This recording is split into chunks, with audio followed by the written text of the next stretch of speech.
চেতনী ব্লগছলৈ পুনৰবাৰ স্বাগতম জনোৱাৰ লগতে আপোনালোকলৈ লৈ আহিছো আজি আন এটি ৰেচিপি আৰু সেই ৰেচিপিটো হৈছে সজনাৰ তৰকাৰী। যেহেতু এতিয়া সজনাৰ সিজন, গতিকে সজনা বজাৰত খুব এভেইলেবল হৈ আছে, তো ময়ো ভাবিলো সজনা খোৱাৰ লগতে আপোনালোকক সেই ৰেচিপিটো বনাই দেখুৱাওঁ যে মই সজনা কেনেকৈ বনাওঁ আৰু সজনা বনাবৰ কাৰণে কি কি সামগ্ৰী লাগে আহক চাওঁ। প্ৰথমে আমাক লাগিব সজনা আৰু লগত লৈছো মই দুটা আলু, তাৰ লগত লৈছো এটা পিঁয়াজ, তাৰ পিছত লৈছো কেইটুকুৰমান নহৰু, এটুকুৰ আদা আৰু লগতে লৈছো বগা সৰিয়হ আৰু তাৰ লগত মিক্স কৰি দিছো অকমান কলা সৰিয়হ আৰু লগত লৈছো জিৰা, কেইটামান জালুক আৰু এটা শুকান জলকীয়া আৰু লগত লৈছো এটা তেজপাত। আৰু এতিয়া সৰিয়হখিনি অকমান পানীত কিছু সময়ৰ কাৰণে তিয়াই থম, তেতিয়া আমাৰ পিচিবলৈ ভাল হ'ব। আৰু এতিয়া এটা বাটিত জালুকখিনি, জিৰাখিনি আৰু শুকান জলকীয়াখিনি এটা বাটিত দি দিলো আৰু এতিয়া ইয়াতে অলপ পানী দি পেলাই এই মছলাখিনিও তিয়াই থম। মছলাখিনি তিয়াই থলে আমাৰ পিচিবলৈ সহজ হ'ব। আৰু তাতে এতিয়া নহৰুকে ফুট দি দিলো আৰু লগতে আদা টুকুৰ মই কাটি পেলাই এনেকৈ মছলাৰ লগতে তিয়াই থৈ দিছোঁ। মছলাখিনি অলপ টাইম তিয়াই থ'লে আপোনালোকৰ পিচিবলৈ সহজ হয়। আৰু এতিয়া পাত্ৰ এটাত সজনাখিনি কাটি লওঁ আৰু সজনাখিনি আমি এনেধৰণে চুজ গুচাই কাটিব লাগিব। যিহেতু বহুতে চুজ নুগুচোৱাকৈও কুকাৰত বইল কৰিও বেলেগ বেলেগ ধৰণে বনায়, কিন্তু মই যেনেধৰণে সজনাটো বনাওঁ তেনেধৰণে আপোনালোকক দেখুৱাই আছোঁ। মই এনেধৰণে চুজ গুচাই ল'লোঁ আৰু লৈ পেলাই অলপ এটা জোখত, বেছি দীঘলো নহয় বেছি চুটিও নহয়, তেনেকুৱা এটা জোখত আমি এনেকৈ টুকুৰা টুকুৰকৈ সজনা কেইডাল কাটি লওঁ। আৰু এয়া দেখিছে মই এনেধৰণে চুজ গুচাই সজনা কেইডাল কাটি লৈছোঁ আৰু এনেকৈ টুকুৰাকৈ উলিয়াই থাকোঁতে আপোনালোকে চুজখিনি এৰুৱাই গৈ থাকিব পাৰিব। এনেধৰণে মই যেনেধৰণে দেখুৱাইছোঁ তেনেধৰণে এৰুৱাই ল'ব আৰু তেতিয়া তৰকাৰীখনত সজনাকেইডাল ধুনীয়াকৈ সিজিও যায়। গতিকে মই এনেধৰণে সজনাকেইডাল এৰুৱাই ল'লোঁ। আৰু সজনাৰ টুকুৰাকেইটা বেছি দীঘল নকৰিব, তেতিয়া খাবলৈ অলপ দিগদাৰ হয় বেছি দীঘল হ'লে। গতিকে এটা মিডিয়াম জোখত আপোনালোকে এনেকৈ কাটি ল'ব। আৰু এয়া চাওক গোটেইকেইডাল সজনা মই এনেকৈ কাটি ল'লোঁ আৰু ধুনীয়াকৈ এৰুৱাই ল'লোঁ, চুজখিনিও এৰুৱাই ল'লোঁ। আৰু লগত যিকেইটা আলু লৈছিলোঁ সেই আলু দুটা মই এনেকৈ বাকলি নুগুচোৱাকৈ এনেকৈ টুকুৰা টুকুৰ কৰি ল'ম। আপোনালোকে আলুৰ পিচটো ডাঙৰ সৰু কৰিব পাৰে, মই অকণ ডাঙৰ ডাঙৰকৈ দিছোঁ তেতিয়া খাবলৈ ভাল লাগে। আৰু যিহেতু নতুন আলু ওলাইছে তো মই বাকলি এৰুৱা নাই, আৰু যদি পুৰণা আলু হয় তেতিয়াহ'লে বাকলি এৰুৱাই ল'ব, আৰু নতুন আলু হ'লে বাকলি নেৰুৱাকৈও বনাব পাৰে। গতিকে মই এতিয়া আলু কেইটুকুৰ কাটি ল'লোঁ, সজনাখিনিও কাটি ল'লোঁ। যিহেতু এতিয়া দুইখিনি একেলগে পানী ঢালি অলপ টাইম তিয়াই থৈ দিম, আৰু তেতিয়া আলুৰ যি ওপৰত লেতেৰা থাকে সেয়াও আঁতৰি যাব আৰু সজনাখিনিও অকণমান আৰু ফ্ৰেছ হৈ উঠিব।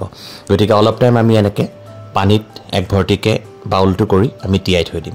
আৰু এতিয়া যিখিনি মছলা তিয়াই থৈছিলোঁ সেইখিনি মই চেকনিৰে এনেকৈ চেকি ল'লোঁ। যিহেতু মছলাবিলাকত সৰু সৰুকৈ বালি থাকে তো আমি চেকনিৰে এনেকৈ চেকি ল'লোঁ। লৈ এতিয়া মই অলপমান মছলা, যিহেতু তো মই পটাত পিচি আছোঁ, আৰু সাধাৰণতে কেতিয়াবা আমি এনেকুৱা ধৰণৰ কাৰীবোৰ বনালে মিক্সিত পিছাতকৈ পটাত পিচিলে খাবলৈ বেছি টেষ্টি হয় মছলা। গতিকে কেতিয়াবা মই পটাটো পিচি লওঁ, আৰু পটাত পিচি মছলা বনোৱাৰ টেষ্টটোও বেলেগ হয়।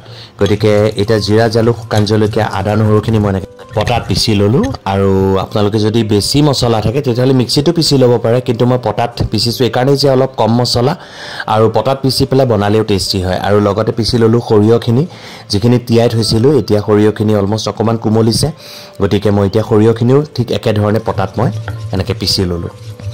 আৰু পটাত পিচি বনালে খাবলৈ ভাল হয়। আৰু যদি বেছি মছলা থাকে তেতিয়াহ'লে আপোনালোকে মিক্সিটো যদি মিহি হয় মিহিকৈ পিচিব লাগে। একচুৱেলি কথাটো এইটো যে মছলাটো যিমান মিহি হ'ব তৰকাৰীখন সিমান ধুনীয়া হ'ব। গতিকে মিক্সিত যদি আপুনি বহুত মিহিকৈ পিচিব পাৰে, অলপ বেছি কোৱাণ্টিটিত মছলা থাকিলে, তেতিয়া আপোনালোকে পিচি ল'ব। এয়া চাওক সৰিয়হখিনিও মই এনেধৰণে পিচি ল'লোঁ। আৰু এতিয়া পিঁয়াজ এটা লৈছিলোঁ, এতিয়া মই পিঁয়াজটো এনেধৰণে সৰু সৰুকৈ কাটি লৈছোঁ মিহি মিহিকৈ। আৰু আপোনালোকে যদি বেলেগ ধৰণে কাটিব বিচাৰে কাটি ল'ব পাৰে, চপ কৰিও ল'ব পাৰে। গতিকে মই এনেকৈ কাটি লৈছোঁ সাধাৰণভাৱে।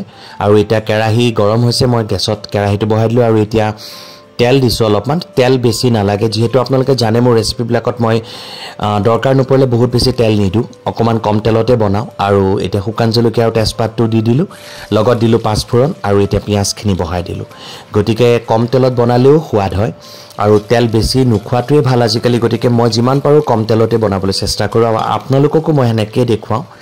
গতিকে এতিয়া পিঁয়াজখিনি অকণমান ৰঙচুৱা হোৱালৈকে আমি ভাজি ল'ম। আৰু পিঁয়াজখিনি ৰঙা হোৱাৰ পিছতে মই যিখিনি মছলা পিচি থৈছিলোঁ, আদা, নহৰু, জালুক, জিৰাখিনি, সেই মছলাখিনি মই ইয়াতে দি দিলোঁ। আৰু দি পেলাই এতিয়া তেলত অকণমান টাইম ফ্ৰাই হ'বলৈ দিম আৰু অকণমান টাইম ফ্ৰাই হোৱাৰ পিছতে আমি এতিয়া মছলাখিনি দিম জোখ অনুপাতে হালধি আৰু নিমখ আৰু হালধি আপোনালোকে নিজৰ জোখমতে দিব আৰু এতিয়া অলপ টাইম তেলত ভাজি লোৱাৰ পিছত সজনাখিনি পানীৰ পৰা টুকি ঢালি দিলোঁ আলু আৰু সজনা একেলগে দি দিছোঁ তেতিয়া আলু আৰু সজনা একেলগে সিজি যাব আৰু তৰকাৰীখনো খাবলৈ সোৱাদ হ'ব আৰু সজনা আৰু আলুখিনি দিয়াৰ পিছত এনেধৰণে আপোনালোকে ভালকৈ লৰাই দিব যাতে মছলাটো ধুনীয়াকৈ সোমাই যায় আৰু অলপ টাইম ঢাকন মাৰি অলপ টাইম সিজিবলৈ দিব দি এনেধৰণে পানী নাঢালাকৈ অলপ টাইম লৰাই থাকিব আৰু যদি বেছি পুৰি যোৱা যেন দেখিছে তেতিয়া অকণমান পানী ঢালি পেলাই অলপ টাইম লৰাই থাকিব সজনাৰ পৰা নিজে এটা জোল ওলাব আৰু এতিয়া সজনা মোৰ অলমষ্ট ভাজি হৈছেগৈ আৰু অলপ অলপ সিজিছে গতিকে এতিয়া অকণমান পানী ঢালি পেলাই আৰু অলপ টাইমৰ কাৰণে ভাজিলোঁ আৰু ভাজি লোৱাৰ পিছত মই যে সৰিয়হখিনি পিচি থৈছিলোঁ সেই সৰিয়হখিনিত মই এতিয়া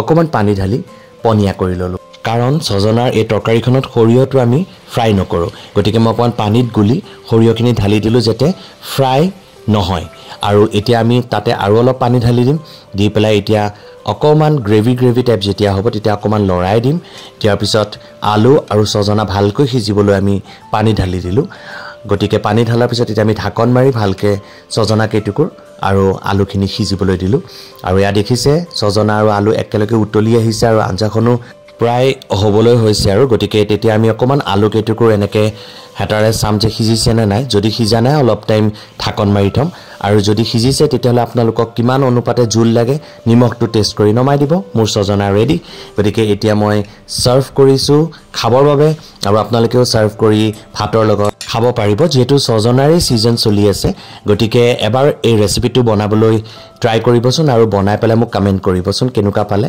যিহেতু ৰেচিপিটো বনাবলৈ খুব এটা টান নহয় গতিকে আশা ৰাখিছোঁ আপোনালোকে নিশ্চয় ট্ৰাই কৰিব তো মোৰ সজনাৰ ৰেচিপি ৰেডি